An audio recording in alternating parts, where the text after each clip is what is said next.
everyone, check this thing out. Giraffetools sent over this really cool wall-mounted pressure washer, 3,000 watts of high pressure washing on my wall. I wasn't too sure about this place when they offered to send this out because there are a bunch of places that make some pretty low quality pressure washers. I mean, let's be honest. I gotta say though, after opening up, checking everything out, running it, it does not feel like a low quality pressure washer, that's for sure. They sell all kinds of wall mounted things. They sell a vacuum cleaner, which would be awesome. Different hose reels. They sell a smaller pressure washer, lower power rating. And I think cord reels, all kinds of things. We'll get into all the different little features and everything it has. I'm going to assemble it. There's really no assembly, just hooking up the hoses.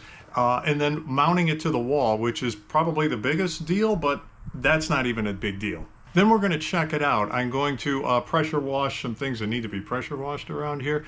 The walkway in front of my house, bricks, and some of the vinyl siding. And I don't know, I'm just looking at my car right now. Maybe do a little pressure washing on that too. So this thing comes with a 100-foot hose. That is huge. And it's really nice when you've got your pressure washer mounted on the wall, right? That is like a plus and a minus. The plus is you've got a spot for it. It's compact. It's gonna be right here all the time. You're not wheeling it around trying to figure out what to do with it. But if you want to get somewhere really far with it, you can't, right? Because it's on your wall. But actually, you know what? You could. Actually, you could. It's a little heavy. It's about as heavy as every other pressure washer, but with the 100-foot hose, it's about 50, 60 pounds. It does have handles basically on the two sides. You can lift it up and take it off and move it around. It's not some hardwired thing. You plug it into the wall, so you could actually move this around to wherever you needed it. But it's really designed to be on the wall like this, which is, honestly, it's super cool. I'm loving this thing already. So yeah, we'll get a closer look at things. Again, I'll show you what pieces that I think make this a higher quality pressure washer than just your average cheapy units. We're gonna listen to it, do like a noise test, show you how this cord reel works. And you know what? It just like works. It's kind of an automatic thing and it works really well. Honestly, I'm not sure how they did this. We'll talk about a couple downsides that I see with this. We've already kind of talked about one, that it's on your wall. But again, it's not that big of a downside. I think it's more of an upside, but we'll look at everything. All the links and everything are going to be down below. Please use the discount code. If this video helped you at all, please click on those to buy. Everything is chaptered out down below. You want to skip ahead, jump to just 1 or 2 seconds, you'll find it in there, okay? You'll find it. And I'll tell you just right off the bat, I recommend this thing. It's a fantastic tool, looks great, works well, better than average quality for sure. And I'm going to cover some basic tips on how to use these pressure washers. There are some things you need to look out for, ways to clean, ways to not clean things. All right, let's go. Oh yeah, nice.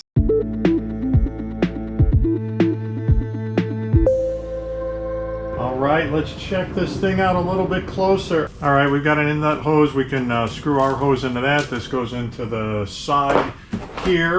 Got the wand, the little extension. Okay, so I've got that the right way. Yeah. Okay, pressure tips. Cool that we can store them in here. This is for the mounting bracket. We'll get to that in a minute. All right, we've got a soap bottle here and our soap sprayer head. And this is actually going to go in here, in here. Ooh. All right, that's good. Let's look at this a little bit closer. All right, right off the bat, this sucker's heavy, and it's all in the hose. This is 100 feet of hose, and it weighs a lot. The whole box, everything in there weighs like 60 pounds, and this has got to be like 50 pounds at least. Right here. It's got a good quality look and feel. This feels like a billet aluminum, as well as this is all brass here, this fitting. All right, these hose ends too. This is a really good quality. This is the filter. This filter end will go here. And yeah, this feels good. All this is really nice quality. Yeah, it's nice they've got handles on both sides. Like I said, this is heavy. Oh, this is like a little cleaning pick for these pressure heads, and it was in the box kind of on the bottom. It was on top of the foam, but look out for this thing because it's not in a bag or anything like that. It'll be really easy to toss this. Okay, so this is the bracket. At first I was a little bit worried because I didn't see the bracket because this is going to need to be mounted to the wall. I see they just attach it to this here, and then this is just going to go on the bracket. Obviously, we've got our plug here. This is a 110, 120, and you know, off and on. Nice. Something I don't like is they've got this template in the manual. It's not the template though. It's like a picture of the template. It would be a lot more helpful if I had the actual full-size template. You know what? Maybe it's not needed. It's not needed. I'll use this as my actual template on the wall. We'll be fine. So normally mounting something like this on the wall would be the hard part, but for me the hard part is going to be cleaning this up. Plan is to mount it probably right over here. This is something that obviously you have to think about where to mount this, because here is good for me. I'm in, by the way, I'm in the Chicagoland area. Obviously the winters get cold here. The garage is not going to get as cold, but it's going to get below freezing in here, which you have to be a little careful of, because you need to make sure that you drain all of the water out of this for the winter, because if frost builds up in here, it gets below freezing, it will damage the internals of the pump. So we don't want that to happen. So I do intend to drain it completely, you know, before winter. However, if I mount it over here, the odds of it going below zero are much less than if I do it here. So I got to think about this a little bit more. Oh, also, my other thought is I eventually want to put hot and cold water outlet like over here somewhere. Obviously it would be over here, and then clear this out, do something. I got to get rid of some of this stuff. All right, so I've got this spot kind of cleared out here. Just don't look anywhere else. And I've got a spot marked off here with the tape where I want it, and somehow I forgot. You know, we're behind my pegboard here, which I highly recommend for garages. I love this stuff. I'm going to have to mount this to the studs, but with this, of course, you know, you're only going to be able to get half of this in the stud, not the other half. So I've got to put this board up, and this was just a scrap that I had. So just to get this thing up there, I'm going to do this for now. Maybe I'll do something a little bit nicer later. Maybe I'll just paint this. Now in the kit, what they give you are these big bolts and these expansion anchors, which, you know, would work maybe in drywall. I'm always hesitant to put big heavy things like this into drywall, but it would probably work. I would highly recommend though getting at least one side of this bolted in there really nicely to something solid. Because this is in studs, for example, I'm going to be good even with just these two screws. These are like 3-inch screws that I've got going all the way into both of these studs, and I'm not going to need to use these expansion anchors.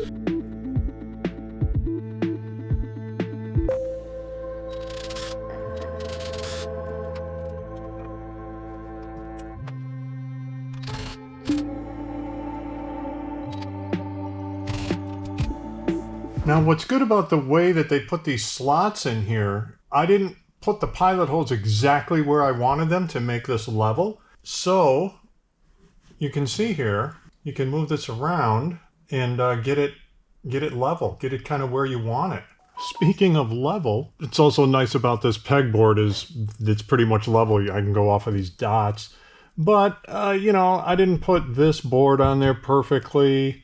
Now we've got it much closer to level. Let's get this guy in there. 2 should be plenty. I'm not worried about this. All right, let's get this hose hooked up, and the screen goes on this end. But everything here has got a real high quality feel. This hose, these ends, this inlet here. Spot back here holds the wand, and this also real high quality feel to it. I mean, this feels like stainless. Everything here is just way higher quality than any of the pressure washers that I've had before. Let's get this hooked up, and oh, they've got this like already lubed up.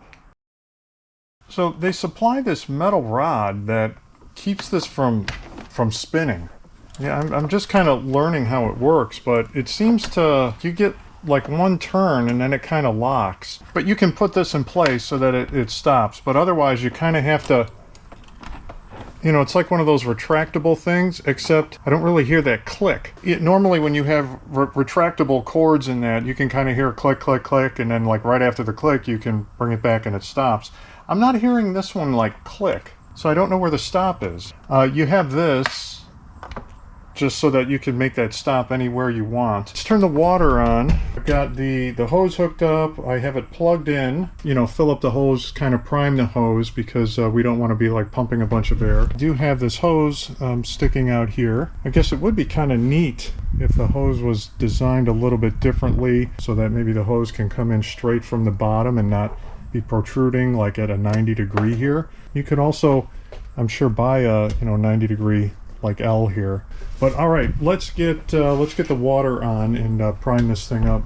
This is nice and smooth. You do have to, it takes some force. It wants to go back and automatically retract, which is nice, or will be nice. But yeah, when you want to pull it out, you got to pull this thing kind of hard. But yeah, it's nice and smooth though. So yeah, let's throw this in there. All right, so just priming it here. All I've got is the water on. I don't have the pump running. There is just still a bunch of air in this line.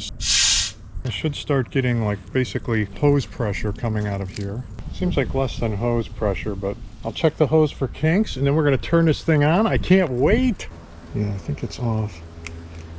Okay, reset. So now I think we are good to go.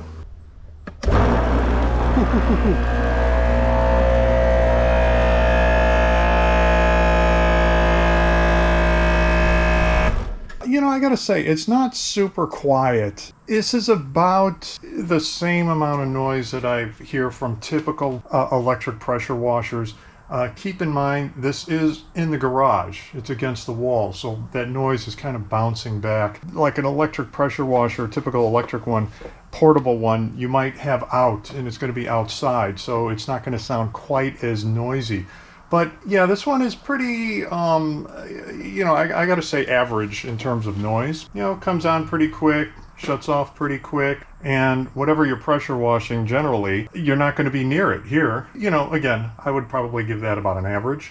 I don't know if you've ever used a gas pressure washer before. While they are nice, tons of power, they are really noisy, and the exhaust, if you're working downwind of that thing, it's awful. You got to fill the thing up with gas all the time. You got to worry about the oil. It's just, honestly, it's just a pain. I don't like that fact about the gas pressure washer. This thing, you just plug it in and it's working, it's going, no problem. I've got a gas pressure washer now that I don't know why I can't start it. Probably an ignition problem, but man, I don't want to deal with that. Just hand tighten this. No leaks anywhere, anywhere on the wand. Yeah, all that is great. Let's coil this back up. You know what? Actually, I'm gonna uncoil more of this and then coil it back up.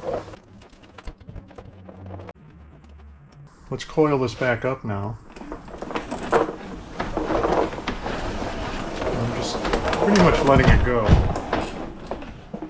I guess you gotta guide it a little bit.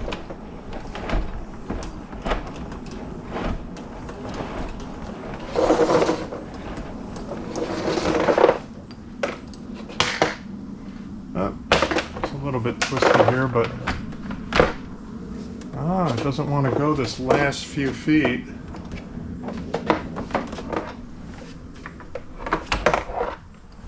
Alright, no big deal. Yeah, I don't know if that's like spring loaded because the tension always feels the same.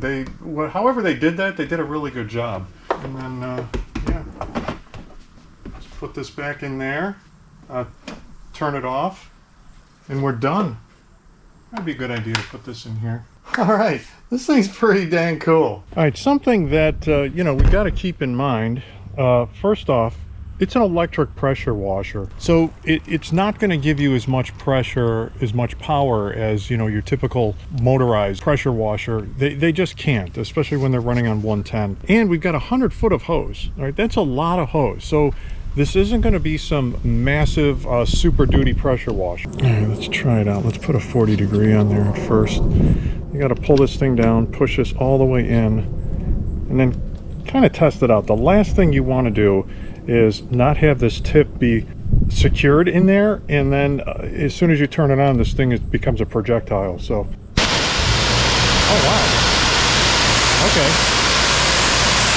Number one use for me is the car. I love the amount of pressure it has, but it's not like too much pressure. I don't feel like I'm going to damage a car, use the 40 tip, and it doesn't use that much water. It's, you know, it's blowing a lot of air and water, so I like the fact that I'm actually saving water and doing more work with it. It also blows a lot of dirt out from the underside, the wheel wells, the wheels, the tire, everything down below. You can get underneath there in winter time.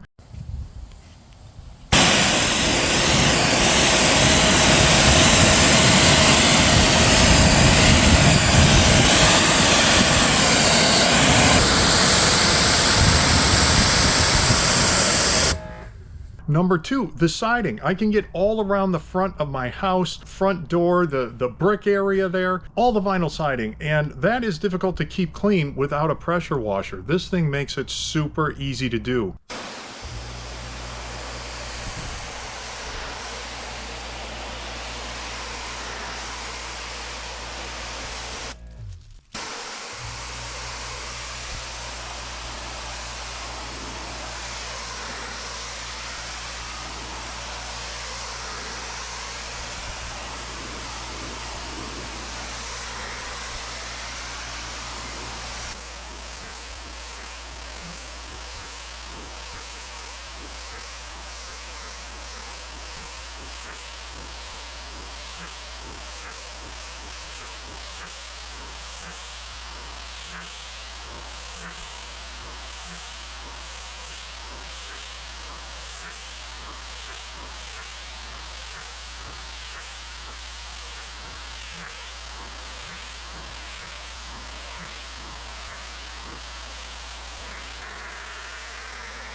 All right, we made some pretty quick work of this. Again, the algae does not stick to the siding like as good as it does with the concrete. And you know, the concrete is just, it's got a lot more pits in it and things like that. But yeah, I showed a bunch of that in real time just to show how quick it can take off a lot of the you know, the dirt comes right off. Algae takes a little bit more. Let me give you some other tips. Do not get too close to things. Start off with, you know, even the 40-degree tip, 20-degree tip, and either way, start off, keep your distance and move in.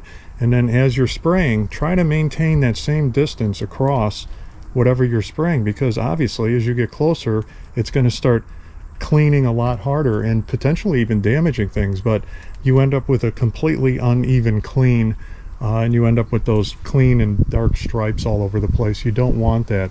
So just be safe, be careful, start off further away, and you know, start off with the 40-degree tip just to get a feel for it if you haven't used one of these before. And then you'll learn quickly. I did start spraying a little bit up there.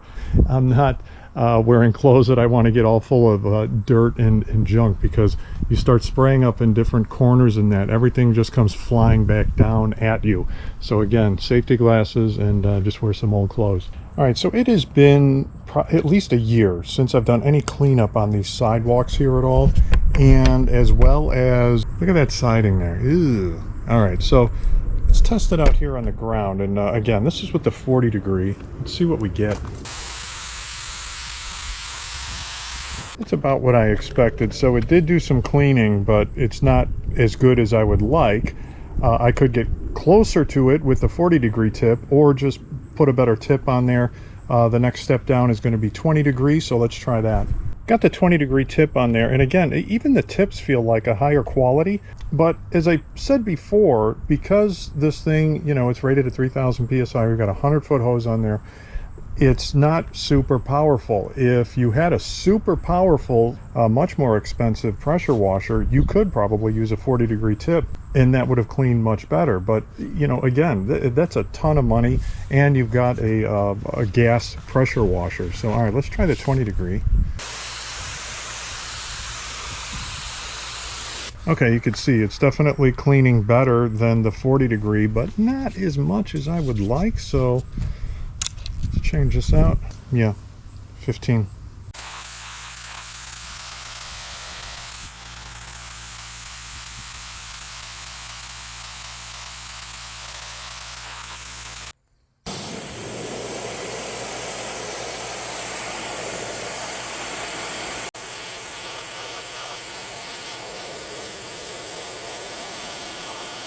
As you can see, much better cleaning with the 15-degree tip. It would be great if you could use the 20 or 40-degree tip. There is one more tip. This, I believe, is the 0. Yeah, and I do not recommend using this thing because, as you can see with the tip that we've got on there now, you're basically power washing in bands, and the smaller the band, the more difficult it is to even it out. You can even kind of see maybe a couple strips in here. When it dries, you'll probably see it a little bit better, but with the 0 degree, you have like a pinpoint. And I've seen people use it and they create this, basically it looks like a drawing, some scribble in their concrete, whatever they're power washing, and it's very difficult to even that out because you get this super clean stream in there at super high pressure, and again, you just trying to, later you got to try to even it all out. Yeah, so I'm not sure what to use this 0 degree for. You'd have to be pressure washing something super high pressure, super small point.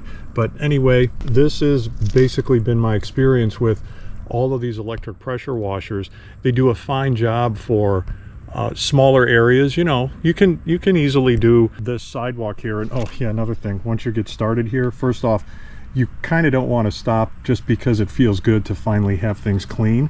But then also, like, I can't stop now. I can't leave this like super clean. It makes the rest of this look awful. And then you can't just clean one, you know, you got to clean them all. So once you start power washing, it's fun, it's cool, but then also remember, you're starting something here that you got to finish. But yeah, this is typically what they're for. You know, if you have like a huge deck or something to clean, it's going to take you some time. It's going to take you some effort. With a pressure washer like this, with an electric pressure washer, if you want to be able to clean that much faster, yeah, you need a bigger pressure washer. You're going to need a gas-powered pressure washer, and they're going to be very expensive. If you couldn't tell already, the black dirt comes off pretty quickly, pretty easily off of everything, concrete and brick. The green, the algae here, takes more work. You know, you got to get closer with it. It takes more time to get off, you know, which is a bummer. This is doesn't really get sun. We're going to hit this next, but that's a reason why you get this algae. You know, it's all the areas in the shade. Just get this algae stuff all the time or every year. If you're trying to get more pressure out of this thing, or you ever have a problem with this hose, you literally just take all the hose off. They show you how in the book. It's real easy to do. You just put a whole new hose on there. It doesn't affect the reel mechanism on here at all, which also, again, man, this reel is fantastic. Look at the cord. It's just always here. Every other pressure washer I had, you're trying to deal with that hose and it's not nearly as long. So man, this is super convenient. Tempting as it may be, do not put your hand in front of the spray. Even if you can't see the damage, sometimes it can be doing damage. The more fine the tip is, the higher pressure the gun, the closer you are, it does damage. Common sense. This handle has a safety on here, which is recommended, especially if you have kids. Something else I wanted to show, because this becomes important, the spray pattern. See, I've got a vertical pattern there. When it's off, when you have the pressure off, you can turn this, change the spray pattern. When the pressure's on, you can't turn this. Don't try to do anything with the pressure on. So anyway, you're going to need that. Oh yeah, also the tips go in here for storage, which is like super convenient.